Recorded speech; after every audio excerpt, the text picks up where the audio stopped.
Si Punky. Ay, ikaw. Bang, bangga. Pandora's box. Flowing with secrets. Yung bang. Kapag pamilya ang Ay. Kakainis.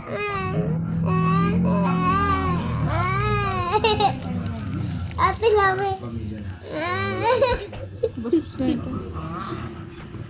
The hour, 9:30 p.m.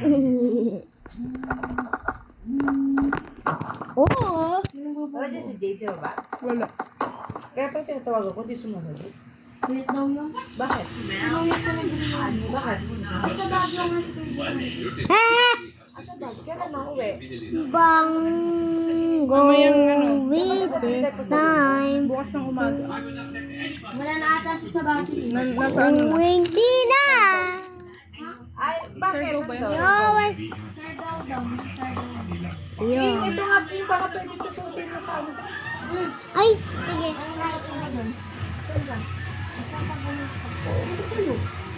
Okay lang simple lang, hindi mo alam. Maria, Bago? Doon tayo makakaproblema. yung laki naman ng ibang sansang. Bakit ba?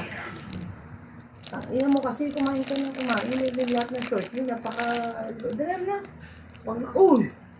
Parang yung short mo sa'yo, pang kinder lang dapat. Hindi naman, di na ako. Ang dami kang pang short mo ganda dyan. Tuloy-tuloy kasi. Hindi pa kalagay mo na ito sa ano yung Microsoft. Ito shirt, tapos jacket mo.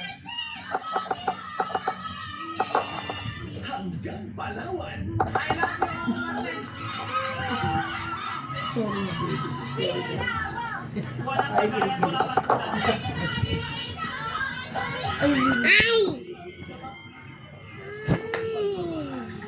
Ate! Mao, gagamitin ko. Nakita ko bigla. Ate, itago mo daw. Mamamaya gamitin natin to ah. Saan mo gagamitin? Sa birthday ko.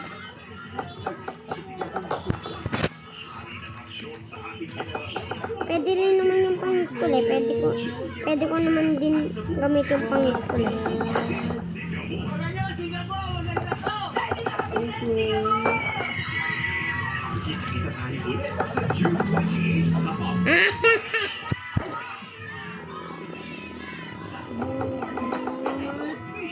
Hindi daw nagpatulog yun eh. Hinahanap daw siguro si Kuya Vicente. Ah, ganyan? Panay ano daw eh. Iyak. Di isip ni Vicente ito kami. Ha? Notice the pinky has this property binili na.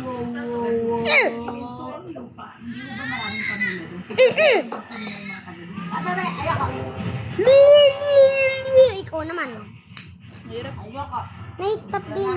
Ay, na-stop din oh. Ate, na-stop din. Ate, na-stop din, di mo alam.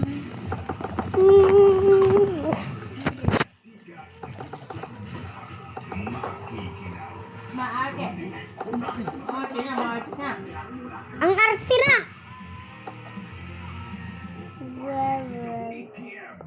Home. Oh. Yan.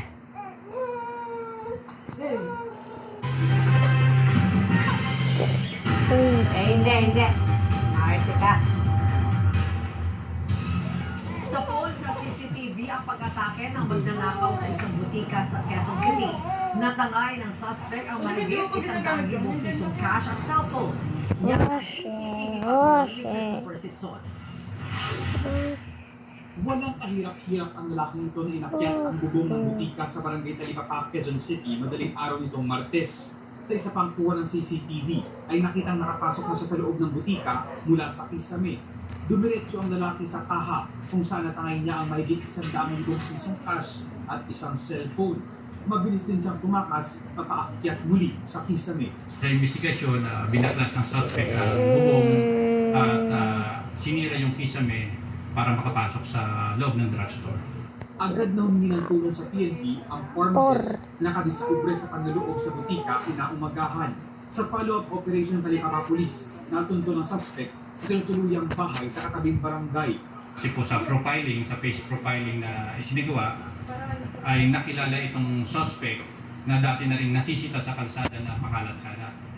Natandaan ng mga operatiba yung sa kilay, yung palatandaan sa kilay, at yung mapapansin sa CCTV ay ito ay blondie. Nabawi sa kanya ang tinangay na cellphone at cash na 20,000 piso na lang. Aminado ang suspect sa pagnanakaw at sinabing nagastos niya ang mahigit 80,000 Nandun pala eh. cash. Na-record Siya. ang suot ng t-shirt sa krimen. Dadamitin ko. Sa mga establishment natin, malaking tulong talaga yung CCTV footage na naging gamit natin para makilala yung suspect. Makaharap sa reklamong robbery ang suspect na pag-alamang dating may kaso na may kaugnayan sa illegal na droga, pagsusugal, pagnanakaw, at illegal possession of firearms. Christopher Sitson, ABS-CBN News. Parehong patapos ng magkabalay na investigasyon ng pulisya at ng NBI kaugnay ng pagkamatay ng dalawang Ateneo student athletes na sina Rene Pataybonia at Divine Adili.